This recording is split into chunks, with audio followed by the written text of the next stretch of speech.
안녕하세요. 한반도안보전략연구원 이용기 연구위원입니다. 오늘은 일본의 반도체 산업 부활의 현장 라피더스 공장이라는 제목으로 말씀드리겠습니다. 현재 일본은 한때 세계 반도체 시장을 석권했던 자국 반도체 산업의 부활을 벼르고 있습니다. 차세대 최첨단 반도체를 생산하기 위해 홋카이도의 관문인 신치토세 국제공항 근처에 짓고 있는 라피더스 RAPIDUS 공장을 다녀왔습니다. 라피더스는 자동차 자율주행과 생성형 인공지능 AI 등에 사용할 차세대 반도체 생산을 목표로 지난 2022년 11월에 도요타 자동차와 NTT, 소니그룹 등 8개 주요 기업이 공동 출자해 만든 반도체 회사입니다. 회로 선폭 2나노미터의 초미세 가공 기술을 개발해 최첨단 반도체 칩을 만든다는 야심찬 목표 아래 대규모 공장을 짓고 있습니다. 반도체 칩은 회로 선폭이 미세할수록 처리 속도와 전력 효율이 급격하게 향상됩니다. 현재의 최첨단인 3나노미터 칩에 있어서는 세계 최대의 반도체 수탁 생산 업체인 대만의 TSMC와 한국의 삼성전자가 양산 기술을 확보하고 있습니다.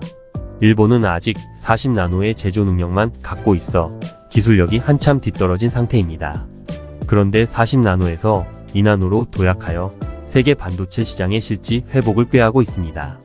1980년대만 해도 반도체 시장은 일본 기업들 판이었습니다. 그런 일본이 최고 반도체 생산국의 영광 재현을 위해 2나노 제품에 승부수를 던진 것입니다. 라피더스는 2025년 4월부터 시제품 라인을 가동하고 2027년에 본격적인 양산을 시작한다는 계획입니다. 이를 위해 제조장치 도입과 인재 확보 등 준비에 박차를 가하고 있습니다. 라피더스는 부족한 기술 인력을 확보하기 위해 1년 전부터 미국 뉴욕주에 있는 IBM의 나노테크 연구소에 100여 명의 엔지니어를 파견해 2나노 양산 기술을 공동 연구 개발하고 있습니다. 이곳 치토세의 공사 현장은 워낙 초대형 프로젝트인데다가 속도전을 펼치듯 동시다발로 공사를 벌이고 있기 때문에 20대가 넘는 작업 크레인이 하늘 높이 솟아있는 모습을 멀리서도 볼 수가 있습니다. 묻지 않아도 라피더스 건설 현장임을 금방 알 수 있습니다. 공사 현장을 직접 찾아가 봤습니다. 치토세 과학기술대와 세이코 앱슨 사무소 그리고 치토세 호수를 낀 공원과 붙어있는 광활한 부지가 라피더스 공사 현장입니다. 삿포로와 도마쿠마이를 잇는 간선도로와 철도가 바로 옆을 달리고 있습니다. 아직은 공사 현장까지만 길이 나 있습니다. 높은 가림막이 설치된 공사 현장에는 대형 트럭들이 수시로 드나듭니다. 생산 공장 건물과 바로 옆 사무동은 이미 골조가 다 올라간 상태로 내부 작업이 한창입니다. 공사장 메인 게이트에서 차량을 통제하는 직원 한 명이 외부인의 공사장 진입을 막고 있습니다.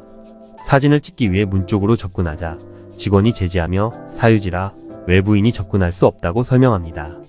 그래서 입구 주변에서 사진을 찍고 신치토세 공항 청사로 향했습니다.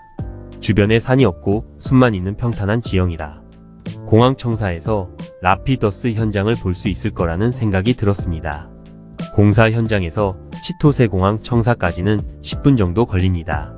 국내선 청사에는 3층 식당가와 4층 옥상에 전망데크가 있는데 그곳에서 라피더스의 공사 현장을 훤히 볼 수가 있습니다. 여객기들이 쉴 틈 없이 이착륙하는 활주로 너머로 작업 크레인들이 우뚝 솟아있는 모습이 보입니다.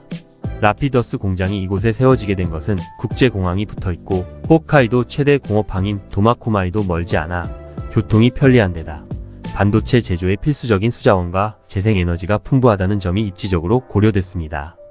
또한 홋카이도의 역사적인 배경도 가만히 됐다고 합니다. 150년 전 미개척의 땅이었던 곳을 근대적으로 개발한 개척 정신을 살려 반도체 산업에서도 프론티어 정신으로 부활을 향한 기폭제가 되길 기대하고 있답니다. 일본의 반도체 산업 회생에 총력을 기울이고 있는 일본 정부는 라피더스 공장 건설에 총 9,200억엔 약 8조 2천억 원을 지원합니다. 라피더스 초기 투자분인 2조엔의 절반가량을 정부가 부담하는 셈입니다. 미국과 유럽이 반도체 육성을 위해 국가 차원의 지원을 확대하고 있는 가운데 일본도 뒤질세라 지원 규모를 계속 늘려왔습니다. 2년 전 라피더스 설립 당시 경제산업성은 700억엔을 약속했다가 금방 2,600억엔을 추가하기로 했습니다. 그런데 금년 4월에 다시 제조장비 도입과 연구개발비 명목으로 5,900억엔의 추가 지원을 밝혔습니다. 일본에서 반도체 산업의 주체는 민간 기업이지만 정부가 정책적 지원과 함께 재정적으로 파격적인 지원을 하고 있는 점에서 국가적인 프로젝트나 다름없습니다. 국가 재정을 반도체에 쏟아 붓고 있는 것입니다. 더욱이 이번 지원의 특징은 일본 정부의 의사결정이 이례적으로 신속하게 진행되고 있다는 점입니다. 그동안 정부는 물론 민간의 의사결정이 늦어 적시 대응을 못하고 낙오됐다는 뼈아픈 성찰로 풀이됩니다. 일본은 구마모토에 대만의 TSMC가 세운 제1공장 건설에 4조 3천억 원을 보조금으로 지급한 데 이어 제2공장 건설에도 7조 원가량의 지원을 약속한 바 있습니다. 일본 정부의 반도체 산업 육성 전략은 투 트랙으로 이뤄지고 있습니다. 하나는 거액의 정부 보조금을 투입하여 외국의 반도체 회사를 유치해 국내에 필요한 반도체 공급망을 갖추는 것입니다. TSMC의 구마모토 공장과 같이 최첨단은 아니지만 수요가 많은 반도체의 제조 거점을 구축하는 것입니다. TSMC 구마모토 제1공장에서는 12에서 28나노까지의 로직 반도체를 생산하게 됩니다. 주요 고객은 이미 확보되어 있는 일본 자동차 생산회사들입니다. 다른 하나의 트랙은 최첨단 영역에서 해외의 경쟁자들을 따라잡는 것입니다. 바로 라피더스를 지원하는 이유입니다. 라피더스가 2나노 반도체 칩 양산에 돌입하는 순간 일본은 대만, 한국과 더불어 세계 최첨단 반도체 생산국의 반열에 오르게 됩니다.